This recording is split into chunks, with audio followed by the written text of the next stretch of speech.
Welcome to On the Chain. This is Chip, freshly back from the Ripple House, West Palm Beach. Had the pleasure of going and visiting, and got lots to talk about and unpack. Also, too, when moon? Is it too soon? When is this going to actually happen? When are we going to get the moon? Is it going to come? Probably. It's probably going to come for XRP and a lot of other altcoins, including Bitcoin out there. We're going to jump into that as well. Also, there's some really awesome Ripple partnerships, and probably we'll break down a little bit of some John Deaton tweets. Who's ready to kick this puppy off? You guys ready to go?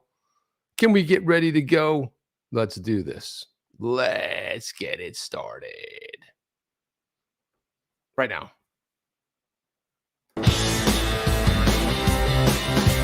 Welcome to On the Chain. And welcome, guys. I am back fresh from the Ripple House, and this is one of the things in the little goodie bags they gave out was this little Ripple sort of like sun hat that you had, and there was also a cool Ripple towel in there, and some, of course, sunscreen that you need. If you guys are new here, go ahead, like, subscribe, click that notification bell. So you know why? So you're notified. And we always love new people joining us and joining the On the Chain family. And guys, wherever you're from, drop where you're from. Want to see that inside the comments. Put your city, put your country. Want to see where you guys are going. Appreciate that. Madcast says, nice hat. It was a pretty cool hat. Yeah. Run OTC. Almost like run DMC. I like that. Let's go. That's what XRP Rock says. That's right. Devon Steve says, here we go. Here we go. I know we've been away this past week, and Jeff and I have been busy. You're probably like, well, where is Jeff anyway? Where is Jeff? Well, Jeff lost his voice, and he's actually outside looking around for it. So hopefully he'll find it and be back on Wednesday evening. And also too, good to see Hans Loaded if he's in here too, back on his feet. Got Vero Beach in the house here. Good to see that. Just up the street a little bit. Kenwood Capital's in here. What's going on, man? Good to see you.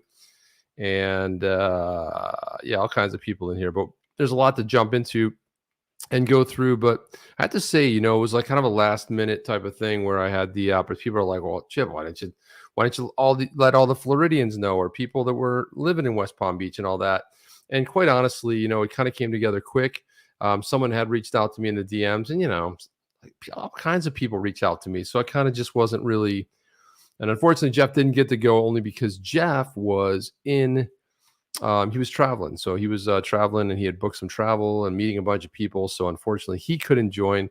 And, but I did see a lot of friends up there, and we'll jump into a little bit of this, and we'll get into some other things we got on the agenda today. Let me just see if I can find what I wanted to show here. Let me go. Let's put this up on screen. But anyway, the Ripple House was pretty cool, I have to say. And usually when they do this, I know when they had the one down in Miami, what they usually do, and the reason people are like, well, why were they so excited? Why were they partying? Well, pretty simple. They were at the Permission List concert. I believe Brad spoke there, or somebody from Ripple spoke at the Permission List. That was actually, it was happening in Boca Raton, which is my city. But just really busy last week. Didn't get a chance to attend that, but the Ripple House was up on a yacht. So they did it from 6:30 to 11 o'clock at night. But let's just go in here. Let me share my screen here so I can show you guys a little bit. Let's do this. And here we go right here. So there it is right there. There's the Ripple. They got that. You can always see this at every Ripple House. And I know the one they had recently and the one they had in, I think it was in Austin, Texas. But usually that's open like during the whole entire time that the actual conference is going on. And this one was 6:30 to 11, I believe, or 6:30 to midnight, something along those lines. And but they had the big Ripple down there, and I got to see someone. I got to see Ron and hang out with him. And I don't know why we're making weird faces, but I was like, we're making weird faces, but it's just a snapshot in there. And of course, I met him first time down at the Miami meetup where we met, where Matt Hamilton spoke in December of 2021. And then, of course, I met the middle guy in the middle. There's Abner. He's from Ripple, and there's Jesse, who grew a beard, and I didn't recognize him at first. He's like, hey, I'm like, what's your name? He's like, Jesse. I'm like, dude, I'm sorry, I didn't recognize you, man. I'm like, you grew that killer beard, and like the last time I saw you, which was in December. And yeah, he did. But he's behind the X Rooms NFT project. And of course, we met some other creators there as well. And of course, it's so busy and you're talking, you think like, well, I should be getting pictures of everything, but you don't necessarily get pictures of everything. You just you're too busy chatting along and meeting people and talking and having a little brewsker and it was a really festive environment. But I got to tell you something, and I'll be honest with you, I'm always like, if it's Palm Beach, it's Palm Beach, man. It's like, we were sitting right next to Palm Beach. I'm like, you always wear a jacket in Palm Beach. Not a good idea, man, because it was wicked hot there. And yeah, I was wearing a jacket. I put it on, and it was funny because later I had a conversation with some other people, and they're like, yeah, we thought probably maybe 5 or 6 people would wear jackets. And I was like, here's one of them right here. But it's kind of like when you're walking around, you see the other guy wearing a jacket, you're like, you give him that like nod, like, you're an idiot too. Okay, great. I'm not the only one not wearing a jacket here, but and of course, I gotta say that. Let me throw some videos up here. Let me share some videos. This was the exterior.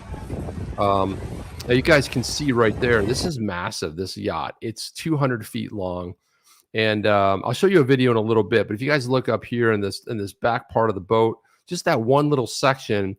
And I threw a video up there. Everyone's like, "Oh my God, it's it looks like the top of a building, or it looks like a." I want to say, I'm not going to go into what they were, the critiques, but that was just one small part of this yacht that they had. Big dock going out to it. Right over here, do you see in the background there, that is Palm Beach.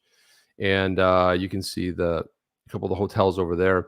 But this was just kind of going into it. And I took this right here. You heard a little bit of wind noise. It was windy that day. Of course, you can see some, there's West Palm Beach, the waterfront right there. And that was actually pretty interesting and fun, man. And then we had, and then this is down below the deck. And I took a little bit, and I really wish I would have taken more video. But again, you're having fun. You're just like, you're hanging out, and you get there, and then it's over. It's kind of how it worked for me. It was there wasn't a whole lot of time to be, bantering about, and you're meeting people and stuff. And that's kind of how it just went. What does this one say? It says, wasn't Jeff invited? No, Jeff was invited. Unfortunately, he had a training. So he had booked something, and a lot of people were traveling in from all parts of the country, and it was a work-related thing. And it's just kind of weird. He booked that like a half an hour before I actually reached out to him and said, "Hey, this is awesome. We're going to go. We're finally going to go." We didn't get a chance to go to the Miami one, so it was kind of a bummer. But he was invited. Unfortunately, work comes first. You know how it is. All right, let's look at this right here. So this is pretty interesting. So the crypto investigator says, Chip, I had a chance while working in San Francisco recently to visit Ripple's new place at 600 Battery Street. Speaking with the bartender across the street, he said he was excited for his new neighbors.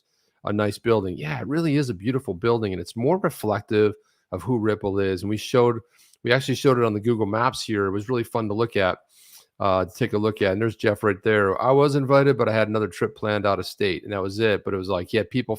It's not like he could cancel. He had people flying in from all over parts of the country. It was like, oh, okay, you guys all unbook your trips and we'll do it another time. So it's not like he had the chance to do that. And like I said earlier, Jeff lost his voice and he's out looking for it. So hopefully he finds it, and we'll be in par for the next time. And this, I'm gonna show you what this looked like. This is just below deck. There was a couple decks below that you could go in. One just had all food. I tried to get that video off my phone, but I was running late trying to move the videos, but it's just what you would expect at a normal, all of the trays and tons of sushi and, pretty much there was something there for everybody. If you're a vegetarian, if you're on a plant-based diet and you still eat sushi, that's what I gravitated towards sushi or some of the veggies, salad. But I have to say that Ripple knows how to throw a good party. And there were a lot of people there from the permissionless conference, and they had all their blockchain shirts on, whichever blockchain they were representing, whichever project they were representing, their permissionless shirts on. So there was a lot of that too. But there was a lot of people there. I would say there's probably like 400 or 500, maybe more. It just felt like there was a lot of people. But I'll show you this. This was actually below deck right here. And you can see, so it's set up very modern, and people are kind of just hanging out, having some drinks, talking, whatever. There's the Ripple sign right there. And this guy was really cool too, because I was either going to go left or I was going to go right, and I was going to try to get around him, but he goes like, "Oh, sorry, give me that nice little that head nod with the hand, because he probably wasn't sure. He saw me with my phone. He's like, oh man. So you can see him. There he is right there. He's like, oh, sorry, man. Sorry. And there we go. We're looking past the Ripple sign right there, and right off into there's the Intracoastal right there. So that was a lot of fun too. And then I'll show this next one up here too, which was, once it started getting dark, there actually was a featured DJ. And of course, me, I don't know all the DJs. I don't recall exactly who it was, but it's somebody who's pretty famous. And they were basically, playing a set. There was somebody, actually that earlier DJ I thought was really good. She did a great job. She was doing a lot of that generated stuff where she was looping stuff, drum machining, hitting a bunch of stuff. And then she was singing. She was doing some loops with some talking and stuff. That was real creative. And probably should have shot some video of that, but I didn't because I was really enjoying it, hanging out, talking to people. And then I'll just play a little bit of this. This is what it looked like. This was the featured DJ up here. And as you can see, this is just that section of the boat that I showed you, just that one little part. It does look like we're on top of a building, but yeah, that's that massive yacht. And you can see that there's a lot of, there's West Palm Beach. There's the waterfront in the back right there. And that was pretty cool too. So what do we have here? I was in the boat last year. Yeah, bro. XRP says I was on a boat last year, and that big sign said Swift, not Ripple. There you go, like that. Funny. And then of course, one of the highlights. I was standing there talking to somebody, and I recognized the voice behind me. I was like, I know that voice. I kind of like looked behind me. Who's standing behind me? Brad Garlinghouse. And I wasn't sure if he was actually going to be there. And he was talking kind of in a circle, a group of people. And I'm like, how do you open a circle of 6 people? Here comes Chip. Nobody. Just let's break the circle. Let's get in there and talk to Brad Garlinghouse. And I thought to myself, the funny thing is, at the beginning of it, you're like, I'll do it later. I'm like, no, there's never a later, because I never saw him again after the interaction that I had with him. And so I kind of walked up kind of close next to him, a lurker sitting there, just a creeper on the side. And then when he kind of there was like a pause in the conversation, I'm like, hey, Brad, I'm Chip. How are you? He's like, hey, Chip, nice to meet you.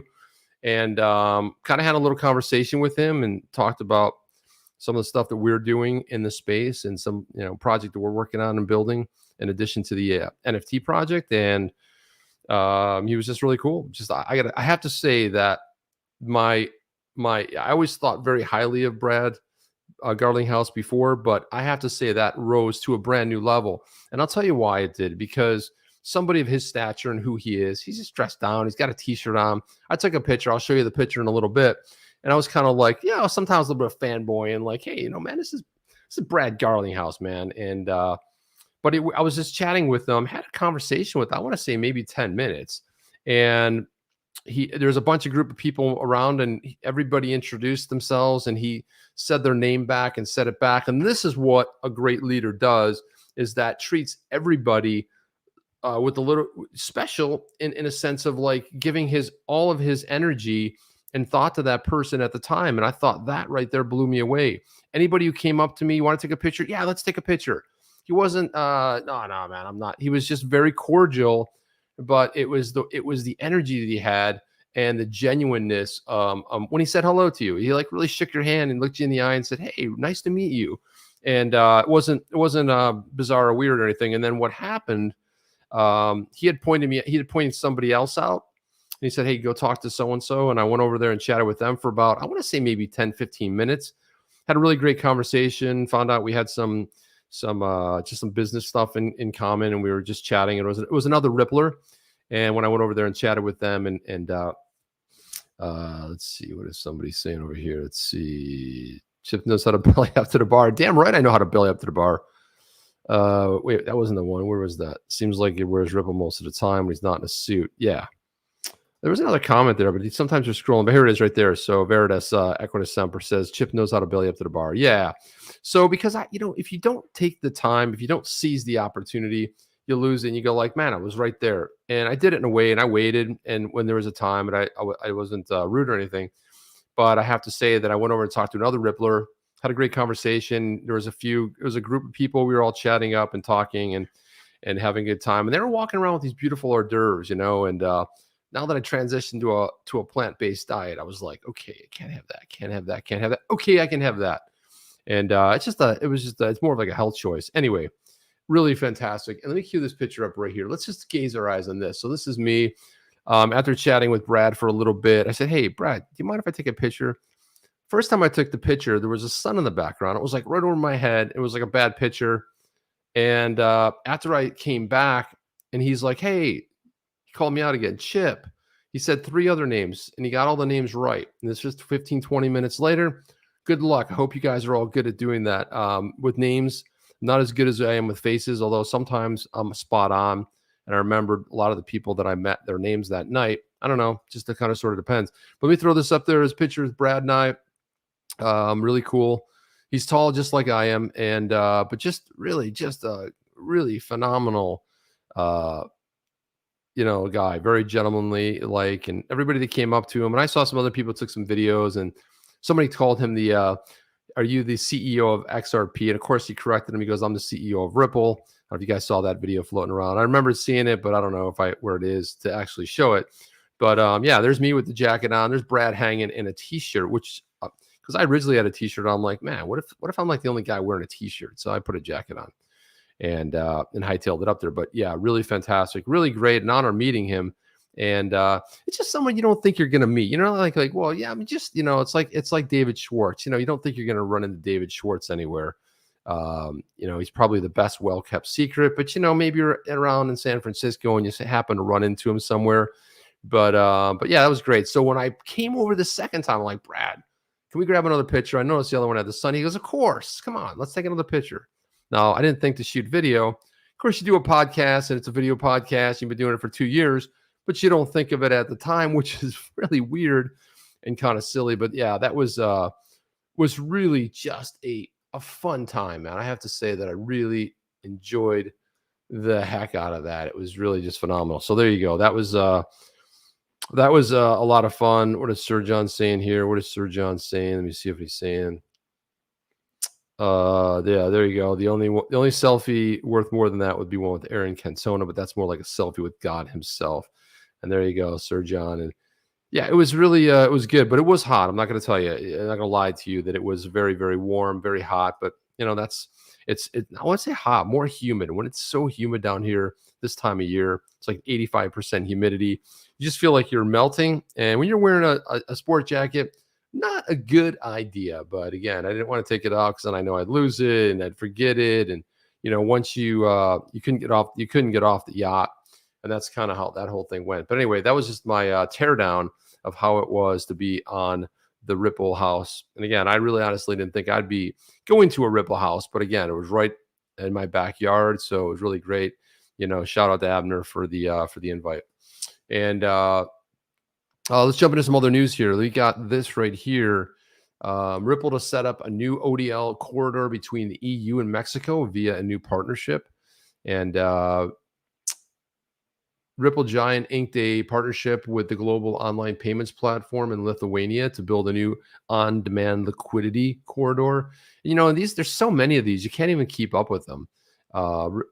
According to a recent piece from Finance Magnets, Ripple fintech company out of San Francisco partnered with Finci, an online platform for global money transfer, headquartered in Lithuania. And the new partnership, they're using XRP. The collaboration will assist the business payments through RippleNet's on-demand liquidity, a service that leverages XRP for crypto-enabled, efficient cross-border payments. And this is good between Europe and Mexico, which is awesome. We've seen a lot of corridors open up, but again, this is Europe going to Mexico. Ripple already has several ODL corridors running in various regions, which are Europe, Japan, Philippines, Australia, Mexico. And in Mexico, it uses the local crypto exchange Bitso, which was probably one of the earlier ones, as an on-demand liquidity service provider. That's kind of really put them on the map. As data was shared by Ripple recently, the ODL is now present in 22 destination markets. Popularity in the EU is on the rise. It's been spreading the word that recently the popularity of its products and services has risen significantly in Europe, and blockchains become more used more often for payments in the EU. As per a recent research done by Ripple, the near future, almost 60% of financial institutions in Europe intend to leverage blockchain to conduct payments. So yeah, that's pretty it's pretty awesome too. And then there was this one here. This was a little bit this is a little bit older, but I thought it was an honorable mention. Again, we haven't streamed, so we collect these stories. But again, just to kind of show you the breadth of what's going on. RIA money transfer and Dandelion power the real-time cross-border payments for Sweden's Redtel. And that was a, let me go ahead and accept that right there. And at Reptel, we believe in knocking down the barriers that separate people. Our mission to link all migrants with loved ones worldwide. Pleased to announce our partnership with RIA Money Transfer in the next years, where we continue to introduce solutions that ease cross-border transactions. So we're starting to see a lot of these just sort of pop up. And if it's not Ripple directly, it's a Ripple partner or somebody partnering with the Ripple partner. So they've got the tech and they're using them. And so that's where you have to realize that it doesn't necessarily have to be all Ripple. It's going to also include their partners from time to time, which is pretty cool too. Let me go ahead and let's open up another one here. Let's see, what do we got here? Oh, I wanted to throw this out there real quick. Let's put this up here. So this is interesting. This was an interesting exchange between, Elon Musk has kind of been melting the Twitter and the internet lately, and he's been doing his thing, which has been pretty interesting. But let's look at this right here. So Elon Musk put this tweet out. He said, Tesla's building a hardcore litigation department where we directly initiate and execute lawsuits. The team will report directly to me, being Elon Musk. Please send 3 to 5 bullet points describing evidence of exceptional ability and send that to justice@tesla.com. And none other than John Deaton said, Elon, am I disqualified if the SEC attorneys run to the judge saying this and that about me? Deaton speculated that this is what he's referencing. Deaton speculated, the SEC's speculated that the SEC filed this action due to a personal vendettas and accused the SEC of being a blood-sucking, innovation-killing cesspool of corruption. That is like, say that 4 times fast. A blood-sucking, innovation-killing cesspool of corruption. That's right. That's the SEC. And then he said, they didn't appreciate my sense of humor and using clips from my cousin Vinny and a satirical mock cross-examination of Chairman Clayton. And I don't know if you guys remember seeing this video, but this was a video early days when John Deaton first launched the Crypto Law channel. He was, and again, sometimes people miss that there's humor. And, the whole thing from using clips from my cousin Vinny, a movie from, I don't know when that was from, maybe the 90s. And he was having a bit of fun with it. But of course, the SEC blew it out of context and said, some nasty things. This guy says, Trader Dogman says, yeah, to be fair, you F that up there, John. And she says, John Deaton came back with, no, not at all. First of all, the judge allowed me in the case. Okay, touche. Number 2, I predicted the SEC would attack me all over my tweets. Would attack me over my tweets. I tweeted what I did because it would allow me to provide the court the basis of my criticism if raised by the SEC. You can ask Moon Lambo and Stephen Chip, being myself. And I sent them emails laying it out. And this is what's brilliant about John Deaton. Now, I'll say this. So what John did here is John went ahead and he sent Moon Lambo an email. He sent on the chain, to Jeff and I. He sent us an email and he laid it out. And it's paragraphs. And if we want to get into it, we have the receipts. Okay. We have it. It's long. I know we talked a little bit last time we had John Deaton on the show. We talked a little bit about it. I think we put it up for a little bit, but I'd love to go through it because John Deaton predicted exactly that the SEC would attack him and how he laid a little trap. And he brilliantly did it. And he was right. He speculated and predicted that they would come after him personally and attack him. And they did. And so he's saying here, no, because I sent it to Matt at Moon Lambo channel and also to Jeff and I over it on the chain. And then I chimed in and says, yes, we have those receipts. John sent us an email back on May 3rd, 2021. Now think about that. It's over a year ago. And before the SEC started in on him. And what's the greatest thing you can do? You can take a picture of a letter next to a newspaper, something that has a date on it. So you couldn't you couldn't have forged it, right? Or you can seal it and you open it on camera, or you send an email that's timestamped, and that's what John Deaton did. And he said he sent us that email on May 3rd, 2021, predicting the SEC would attack him, and right on schedule, the SEC attacked him, and bam, he nailed that. Hardcore. So that was just was fantastic. That exactly what he said would happen pretty much happened. And you kind of know this because the SEC is a little bit predictable. It's not like they're going to do something massively that's going to surprise us, like levy a lawsuit against Ripple and say, but that's cool, don't worry, we're looking at 2013, 2014, 2015, not today's XRP, which of course is a decentralized asset. Oh, no, we wouldn't hear that from them, because that would just be something so uncanny from the SEC, that they become so darn predictable. And there was a couple other ones here that I wanted to throw here. Let's see. Here we go. Is this it? Man. Here we go. Trying to pull this up right here. It's just one of those times. And this is when I really miss Jeff. Jeff's in the chat having a good old time. This is so funny when you kind of miss this. But I wanted to throw this up there because, man, this is so ridiculous. We're not going to play the video, but I'm going to show you this, because this is Daddy G, better known as Gary Gensler, chair of the SEC. And I want to put this out there because this is the most ridiculous thing I've ever seen. And when it came out, I was like, is this a parody? Is this a parody account?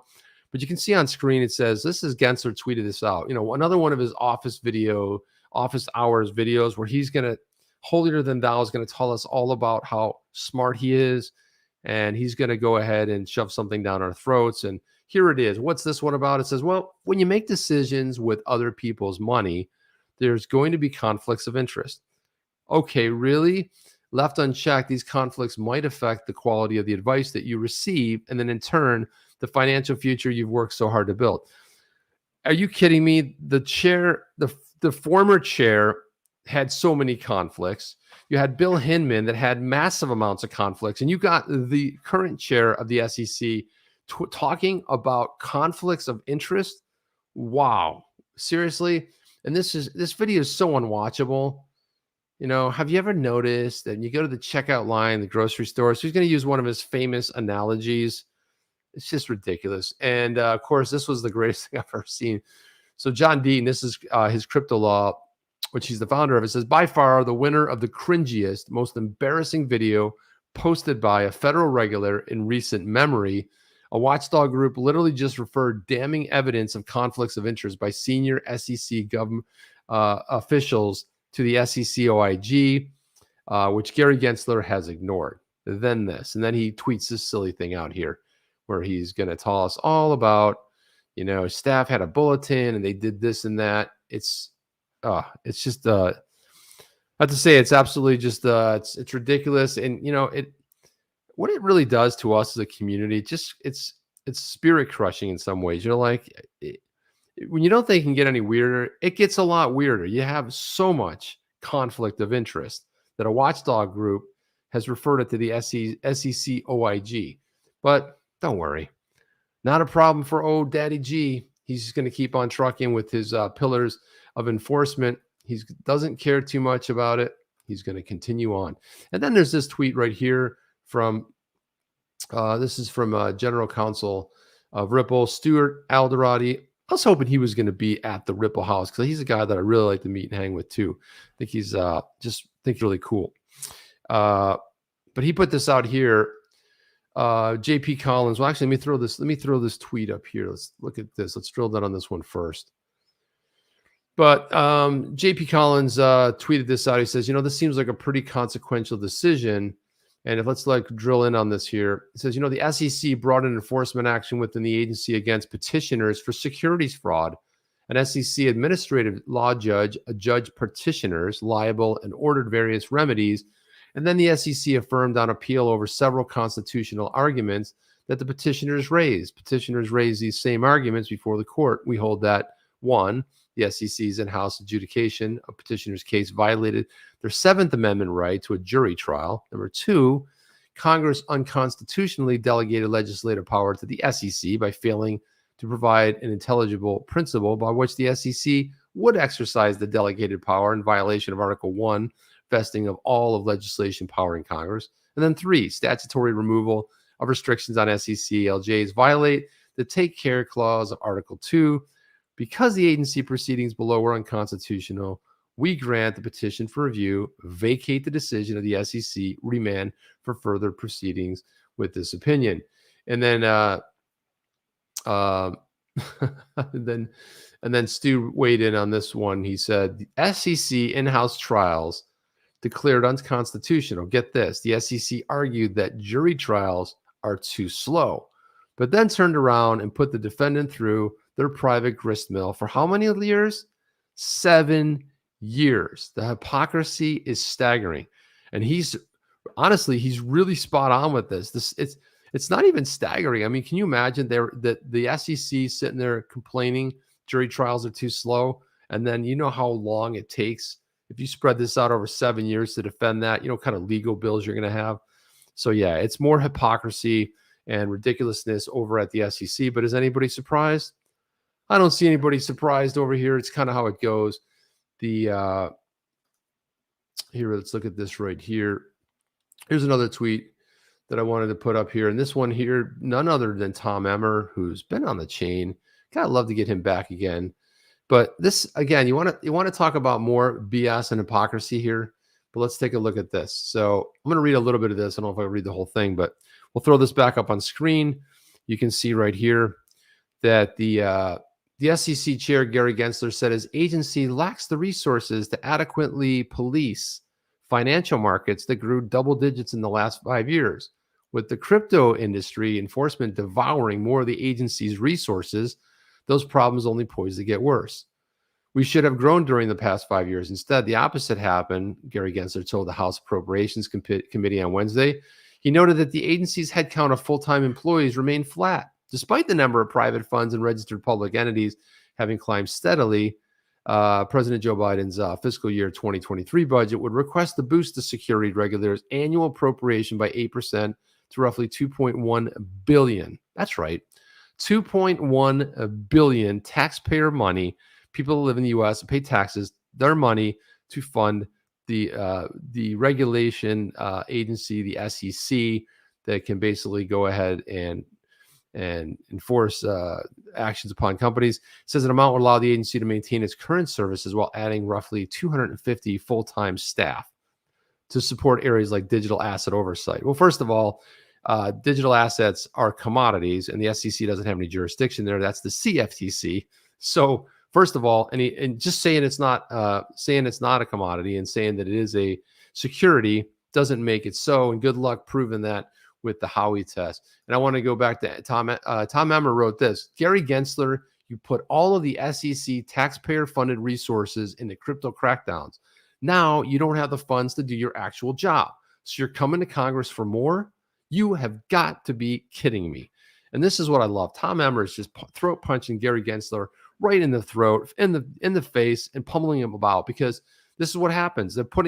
They basically took the juice and resources and they put it all in one area. And then they're sitting there crying a little that they need more money. Well, you know what? Tom Emmer is like, right. You want to cry and come for more money when you squandered it, $2.15 billion, and you're complaining that you don't have enough people, enough staff.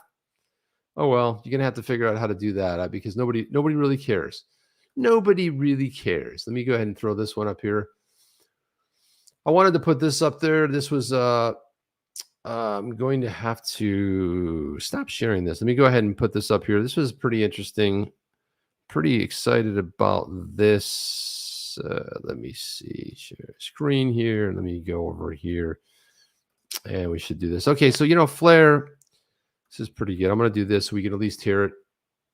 But learn why Flare, and again, this is good stuff. It says, learn why Flare is the blockchain built for cross-chain with these key highlights. So we know that Ripple, the XRPL creates interoperability between any fiat currency, any digital asset. Well, if you think of Flare is a blockchain built for cross chain. So incorporating, being able to move between other blockchains. So number one, the state connector, a new interoperability, a primitive, unlike anything that's been built before. So this is pretty interesting. I want to play this little bit. It's only 40 seconds, but this is Hugo Philon, the CEO. Let's listen to this. You guys hear that? I don't even hear that. What's going on? Is it? Oh, volume's down. Okay.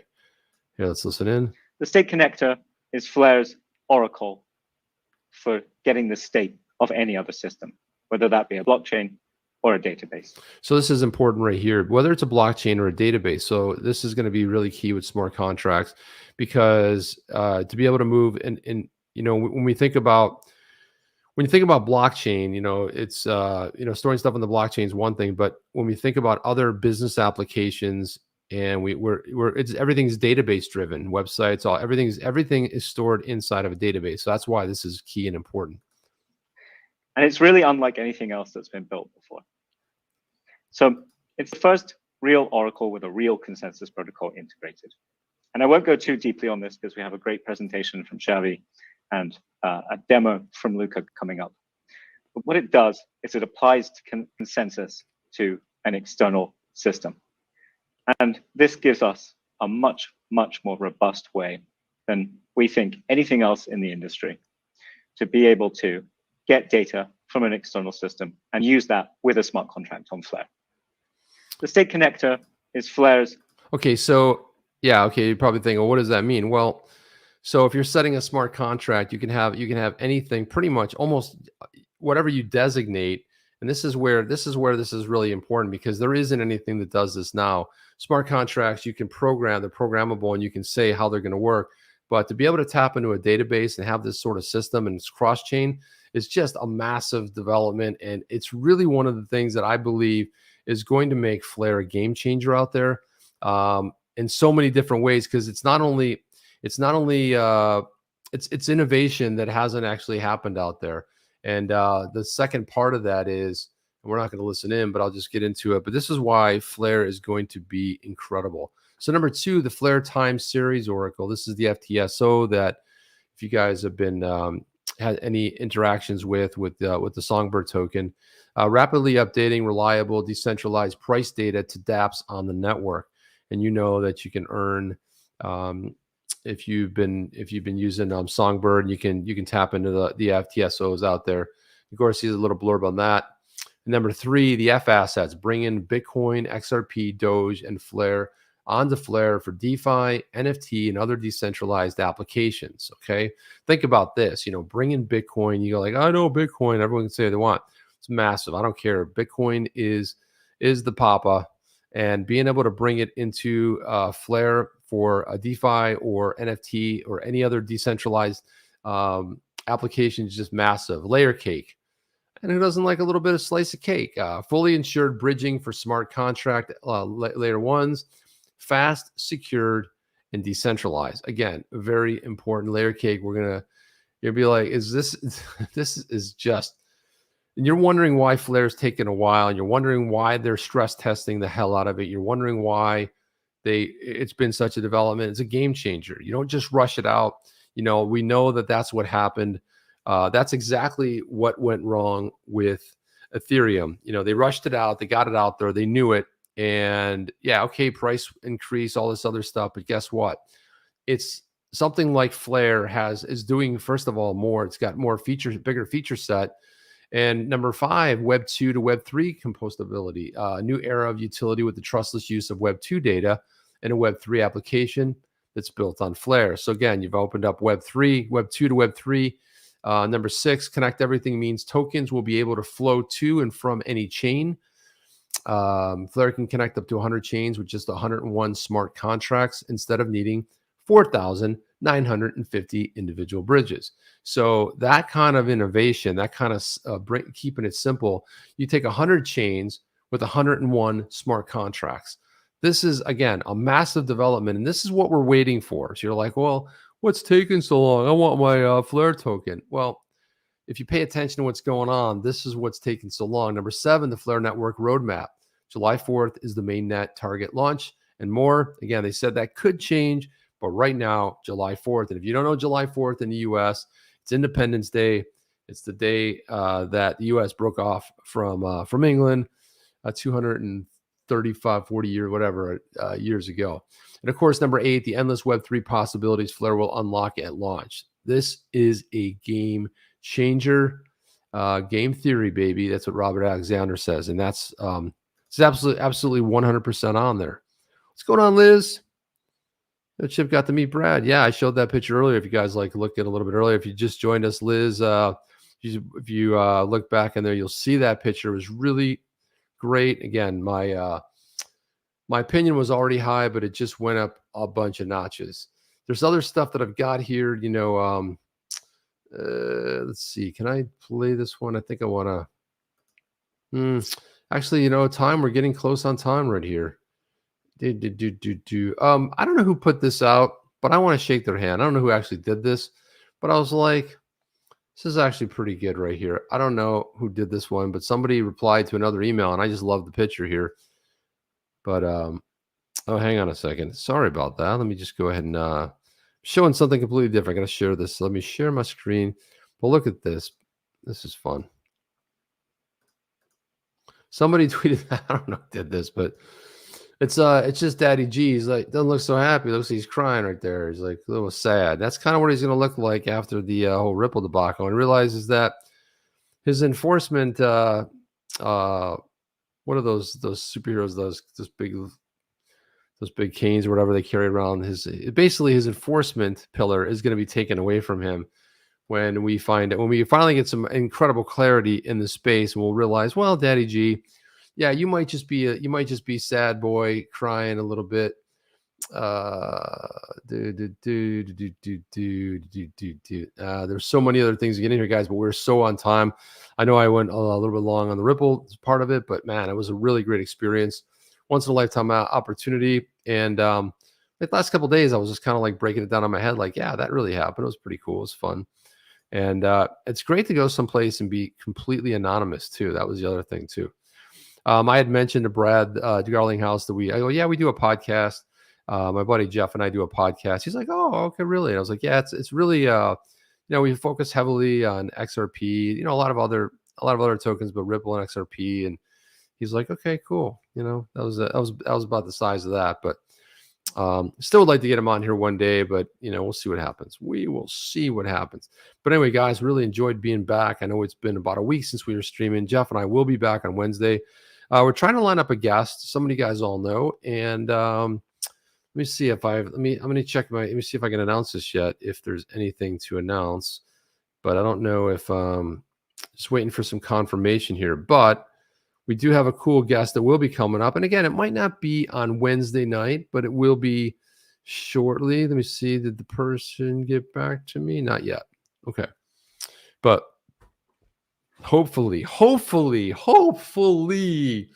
we will we'll have another cool guest on there. And it's someone that that Jeff and I really respect in the space. And I think there's a lot of you do as well. So I thought that would be really cool. Let's put this up here. The Crypto Investigator, man, have a coffee or herbal tea on me, Chip and Jeff. Thank you for that, Crypto Investigator, man. Really appreciate that. Thanks for sharing about the San Francisco office as well. And really appreciate that. But man, I really always appreciate the support, not only with a super chat, but just you guys showing up, because without you guys, it'd be a pretty sad little podcast right here. But we really appreciate all of you. As Jeff and I always say, you're really one of the brightest in the industry. We're lucky to have you guys, your support, just because it's something really fantastic. I will put this on there. You know what we haven't done in a while? The usual, sir. Please. So we haven't seen that in a while, as my finger was on the button. I had to do it. But if you guys are still here, please like, subscribe, click that notification bell, and then that's how you'll be notified of when we go live. It's the best way. I noticed the notifications seem to be working a little bit better, which is pretty cool. What I said before is, when is it going to happen? Well, probably sooner than we think, but look what's on our horizon. We're already into June practically. We have August, a big target date with the SEC. We've got another one coming up in November. We've got a little couple months. It's going by pretty fast. It's summertime. We're going to enjoy summer. I know it's wintertime down under, so I know they're in the winter part of it. But yeah, that's just a few couple months. They fly right by. We're actually closer to the end, which is really encouraging and fun. But again, guys, appreciate your support. Thanks for hanging with me tonight. If you're watching on the rewatch, drop where you're from. Love to hear that in the comments. Jeff and I read all comments, good, bad, and ugly. And sometimes we respond to you, sometimes we don't. Sometimes you guys are really funny in your comments, but we always appreciate your comments that you guys make because they are really the best. And let's see, what else? There's another one here too. Hang on a second. Let me see. Oh, thank you very much. Look at that. XRP MD. Is that Maryland? I almost missed that one. I'm so happy that I didn't miss that. But thank you, XRP MD. Is that doctor or is that short for Maryland? Yeah, MD. So I'm a doctor of XRP. Let's put it that way. Appreciate that, man. Thank you so much. Really appreciate the support. And that's all I have tonight, guys. Well, I actually have a lot more, but we're kind of out of time. We ran a little bit long, but again, appreciate your support. You guys are very much appreciated. And Chip is out. Jeff and I will see you guys on the next one as soon as we queue that one up. That will be on Wednesday. Hopefully we'll have a special guest and we'll promote it earlier if we can. If not, regardless, we'll be back here. We'll be with some more news, some more opinion, and having a little bit more fun together. That's all I have for right now. Guys, we'll see you on the next one. Chip out. Are you down with OTC? Please like, subscribe, and click the bell to be notified when the next video drops.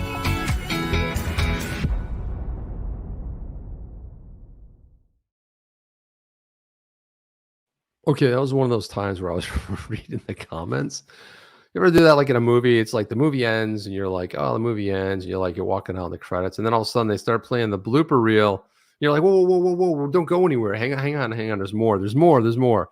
But I got caught up reading I was like, because a lot of times you guys write some good stuff at the end. And Jeff and I will go through and read the comments and be like, man, how do we miss that? And I got stuck there reading some of the comments there. So, and Liz Taylor says it right there. Adore you, my OTC family. She's also a supporter of the channel. Thank you for that, Liz. Appreciate that. Stay cool, says Hog Whiskers. Night All says Devon Steve. Of course, Jim Dees gives the big old thumbs up. Night, Lee Sands, and the Crypto Investigator, thank you again for the support. Bird Dog, the Crypto Ronin says it happens. LOL, trust me. Yeah, you know how that is, Ronin. You know exactly what I'm talking about, man.